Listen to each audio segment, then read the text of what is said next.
Hey everybody, it's savagelandsnews coming in today to talk about our spoiler card. That card being Smashing Performance. Yeah, it was a lot of fun to make that video. I'm very excited that I got another opportunity to spoil a wonderful new Brute card. Quite a step up from Rugged Roller in my opinion, but you know, that card was designed for Blitz and KO and having fun. But as we know, we don't like to have fun. We like to win. I'm just kidding.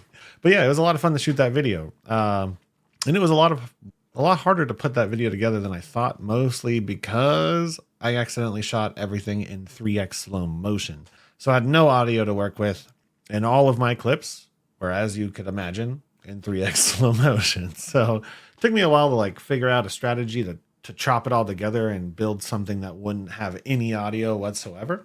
And what we landed on was pretty sick, man. Documentary style, loved it. It was a lot of fun. Spent $9 on the AI voice, you know what I mean? Anyways, I was excited to put that video out, but what I really didn't expect was like the amount of conversation that it would generate. Rhinar brutes in general, probably not one of the most popular heroes in the game. You know, you kind of look at Talishar numbers and they're like mid-low pack. But Brute was getting a lot of attention, and I love that. I love the idea of Brute getting attention and looked at and viewed by people outside of like the small community of Brute players, right? What I didn't really like too much was there was a lot of kind of, I would say, maybe mild misinformation, right? Normally with spoiler season, everybody's a little upset in one direction or the other, right? We've never seen a spoiler card where people are like, that was perfectly balanced. What an incredibly perfectly balanced card. Nobody's feelings are ever going to get hurt with that, right? But, normally I just kind of watch that unfold and, laugh a little bit and kind of enjoy the communications. But as a Brute math major, I couldn't really stand for there being wrong math about the card. I also think a lot of people were putting their viewpoint in too small of a lens, right? Like they're like kind of angle shooting with the card a little bit. But granted, it is a draw discard mechanic. And we know a lot of Brute players don't love that mechanic so much. It's a class that revolves around throwing dice, but that's a different variable than drawing a card off the top of your deck. It feels different. It plays out different. Gambler's Gloves can save you from dice. There isn't really a piece of equipment to save you from the top card of your deck or not discarding a 6, right? It is not my favorite personal mechanic, and I know a lot of the people out there, it's not their favorite either. But the context of the card, I think, is what's really important. And as a silver bullet in a set given to Brutes entirely themed around Mechanologist, and Mechanologists, as we know, create items, I think it's quite powerful. I think it's actually pretty good. So before I spiral into like a big long conversation about Rhinar's balance, Brute numbers, blah blah blah, let's talk about the card. And we'll go into details explicitly about that card, and then I'll kind of tangent off. So before we jump into the nitty-gritty details, right, I just wanted to take a second and look at this art. This art's incredible. Our boy, Henrique Linder, again, I probably butchered the actual real pronunciation of that name, but he is a resident in Brazil, from what I understand, and he's been cranking out Brute art left and right. So I really hope he has a big piece in this deathmatch set, the Savage Land set. We're not really sure what the deathmatch is going to be. Could be the Brute set. It could be like a Crucible of War type set where everybody's kind of meeting in an arena, fighting it out kind of thing. And, like a filler set somewhere in the world of Wraith or in a continent somewhere that we don't know. I'm not sure. Maybe just in a little pocket, one of those other major territories. But the Brute art we've been getting, sick. Anyways, I'm going to go hunt this person down, get him to sign all of my pretty stuff and my mats and my cards. Even if I have to go to Brazil to do it, I will do it.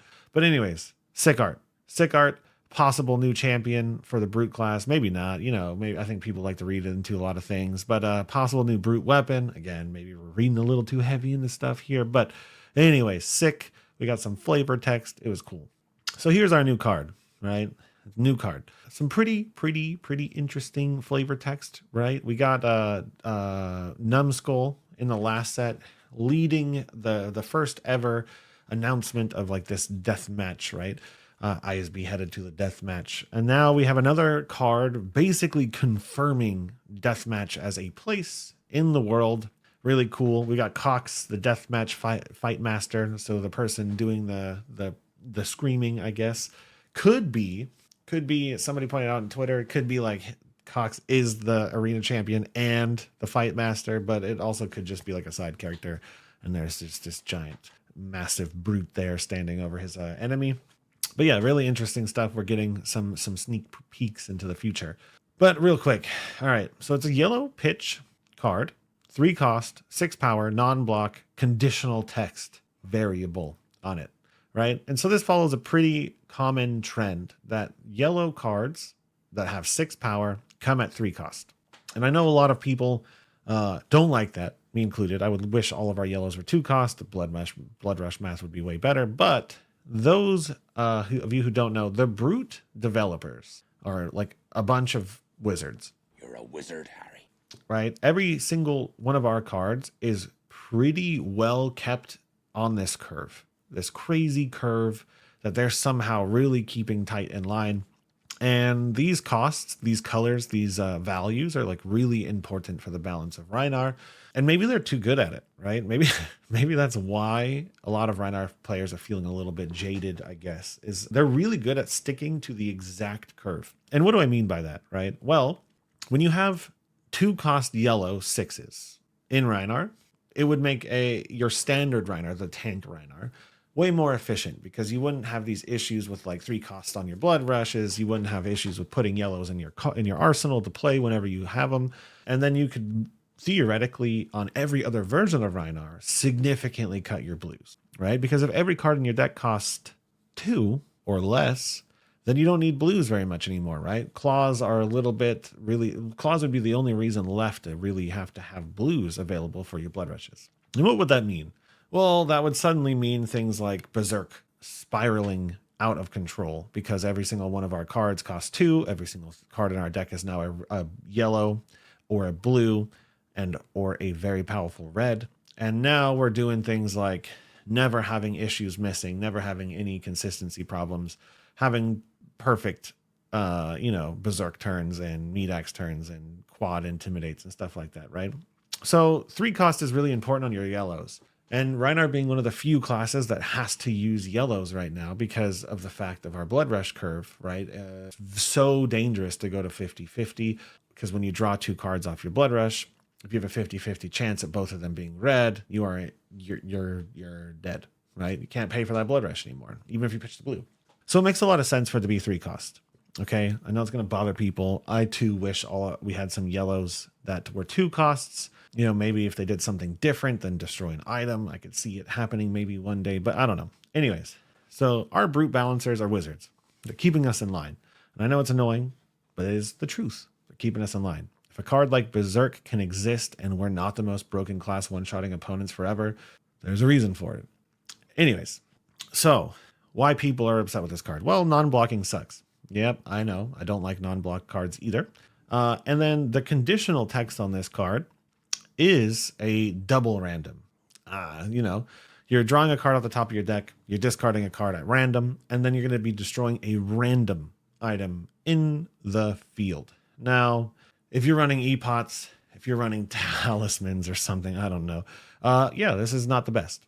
If your dash opponent managed to put out an item that has charges on it and it's losing those charges next turn, and you run into this card, you can't just like pick the weapon. You're going to end up hitting one of the nearly dead items on the battlefield, or one of the less important ones, right? Compare that to Arg Smash, where you're kind of picking which items you want to destroy, right? So immediately some negatives to this card over Args, but the one thing it does have going for it is that it has the number 6 written on the card. So not only are you doing 6 damage with this card, you are able to discard this card to any of your other discard triggers. This card will not ruin your blood rushes. This card will not ruin your savage feast. This card will not ruin Berserk. This card will not ruin any of those kind of more aggressive cheetah style cards, and it won't get in the way, which is very nice. All right, so one of the first things people started doing was comparing that card to our other 3-cost cards, and then kind of like to Smash with Big Tree here, right? So when you look at these 2 cards, Smash with Big Tree, we'll start there. 2 cost 6 power yellow with no block, right? And then, so the argument was, why can't it cost 2? Yep, it's true. Why can't it cost 2? I think the main reason for that is that it's got incredibly powerful text on it, and it's a draw discard card, which means it comes with an Intimidate. So the Intimidate trigger alone is more powerful than Smash with Big Tree. And then you add in the fact that it is destroying a wizard or a Mechanologist's item. You know, there's a reason it's going to cost 1 more than Smash with Big. And then the rest of these other cards on the screen, I don't really get the comparisons that we're trying to make, right? We know for a fact that every single one of the draw discard cards, because of the Intimidate written on it intrinsically, they tend to not have block values. And we also know that destroying an item is very powerful. It is a brute exclusive mechanic, except for that one generic that they printed that has conditional on hit, which is much easier to deal with than my ability to construct a deck. But I don't really get the comparisons to the other cards, right? All of these yellows are kind of trash, except for like Smash Instinct and then Pack Call if you're running like Cheetah. And the text on the card is intrinsically different, right? It is destroying an item that has an possibility of having immense value over the course of the game, especially with Mechanologists, right? Those little pistols, those little induction chambers tend to be worth a lot. You know, pounders are worth 6 in the beginning of the game, right? So depending on when you snipe that, you're getting anywhere from 2, 4, 6 value just automatically, right? So it's kind of a strange comparison for me. And another thing that I saw being talked about was comparing Smashing Performance to Cryptic Crossing. Why do Rune Blades get a 3-cost yellow 6 attack that has conditional text on it and gets the block 3? Well, I'm going to point one thing out real quick. Cryptic Crossing requires it to hit your opponent, meaning that they can block it with their cards, with their equipment, with D-Reacts, anything, right? They can just block it. And I don't know about you, but I'm not going to let a Rune Blade get Cryptic Crossings on hit triggers at any cost possible, right? I'm going to block it with my equipment. I'm going to block it with my D-Reacts. I'm going to throw my cards in front of it. And Cryptic Crossings text, right? It's pitch a non-attack and attack action card to turn it on, right? Is pretty difficult to do, right? I would put it like right next to Smashing Performance as reliable. I'd put it even less reliable than Smashing Performance, because how many Rune Blades are running this card right now, right? They're not running it. They're not running it for a reason. It's difficult. It's difficult to get it to work. And then even when it works, you're going to put 2 cards in front of it. And unless they have Pummel or something ridiculous, it's never going to hit. Smashing Performance, if you construct your deck right, if you spend a little bit of time making sure that it will fire correctly, if you know what the math is behind the card, you are saying an item is going to be destroyed, and there's nothing you can do about it. There is no player interaction from the other side of the table. They are hoping on the RNG of the game that you miss. They are hoping you constructed your deck ineffectively to run the card. But other than that, they are watching you destroy their hard work. And I think that's very different. I think that's very different and very powerful for Rhinar. And I'd also like to point out that it seems Rhinar, as far as I can tell, is the only hero to have access to this kind of hurdle, right? I will destroy your stuff. I will do something you can't interact with based on my ability to either construct the deck or roll a pair of dice and have gambler's gloves and yada, yada, yada, right? Well, I think we're the only ones who do that. We play a card and something happens and we destroy something out of the arena forever. No interaction. Even Bonehead Barrier, right?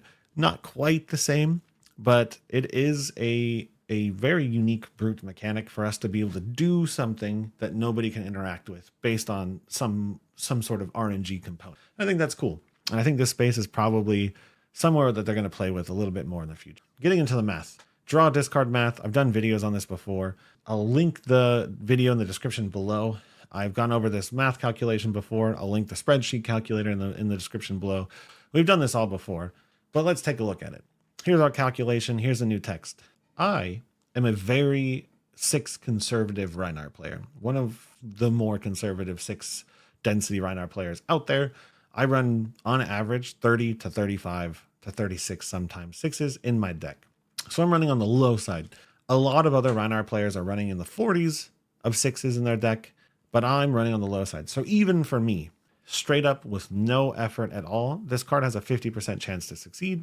In my higher quantity decks, it has about a 58.5% 0.9% chances. And people were instantly comparing this card to Arg Smash, who, as we all know, has an 83.3% chance to destroy an item. And it can destroy more than one item, right?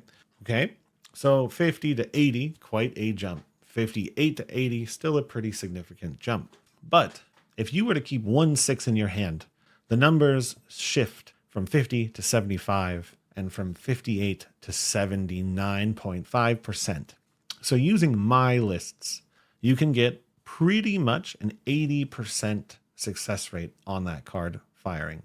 Comparing that 83.3 to 79.5, you are trading 3.7, I think, 3.7% chance to break an item, but you're doing 6 additional damage and you're throwing an Intimidate out there if it's relevant or not, right? So for 3% variability on success, you're doing 6 more damage. And I don't know about you, that's pretty big, right? That's pretty good.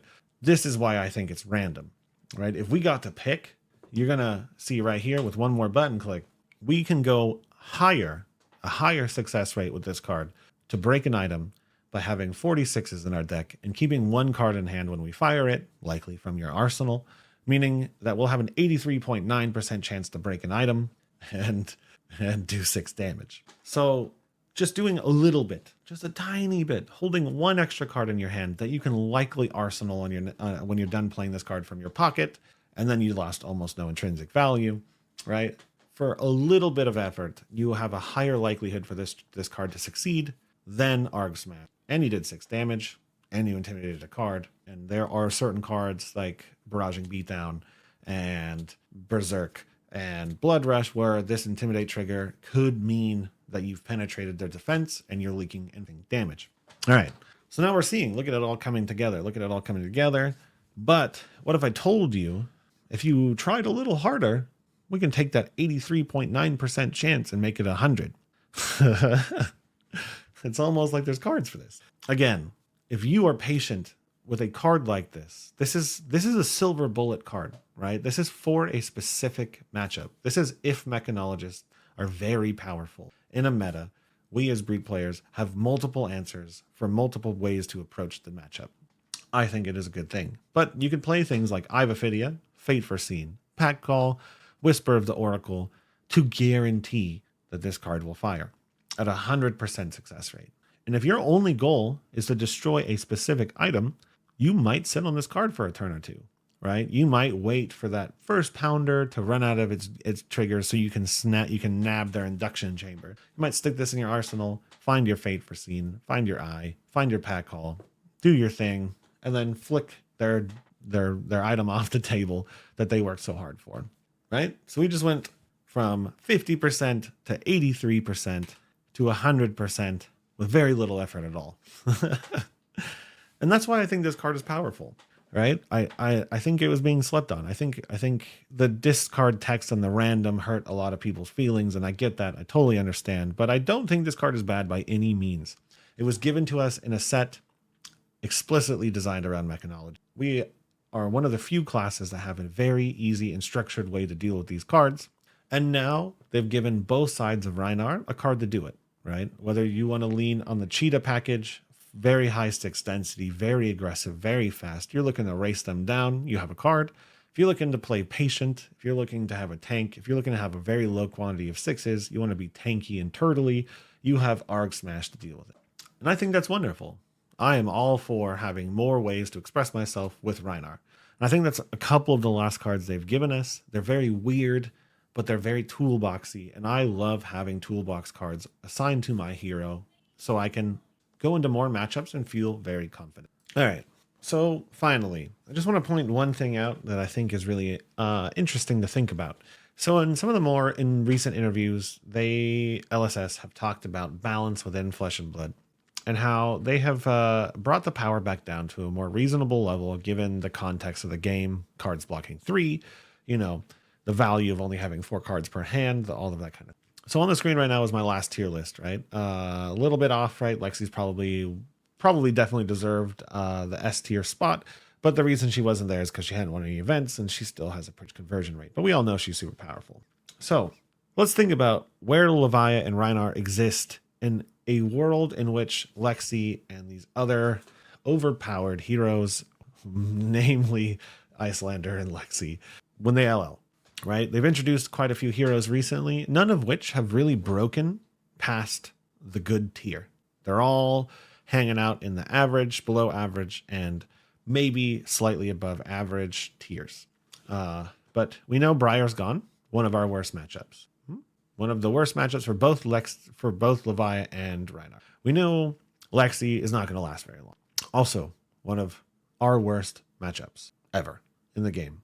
And then Icelander probably won't last much longer after her. And I would say she's anywhere from 50-50 to slightly favored, depending on your version of Rhinar. But it's a very losable matchup. So we're about to see a world very soon with Briar gone, already done, Lexi gone, very close, and Icelander gone, very, very close. And where would that put us? Imagine Mechanologists, a few more Mechanologists enter the fray. One of them's in the A tier, a couple in the mid. We're looking at Bravo, Dromai, Katsu, Levia, Azalea, Azuri, and then Dash, and maybe some more Mechanologists filling that gap. That's a very happy place to be as a Rhinar and a Levia player, right? Honestly, as soon as Lexi's gone, who is stopping Levia from being a top tier aggro deck? Who's stopping her? Rhinar too. Rhinar is pretty close, right? You know, we're going to see some new heroes come back. Probably we have some defensive heroes that were retired, like Oldhim 2.0. Maybe we'll give Rhinar another shot at being good. Bravo's consistency, another very good Rhinar matchup. Dromai, another good Rhinar matchup, right? The only really big dog out there that we have a hard time dealing with is Ninja.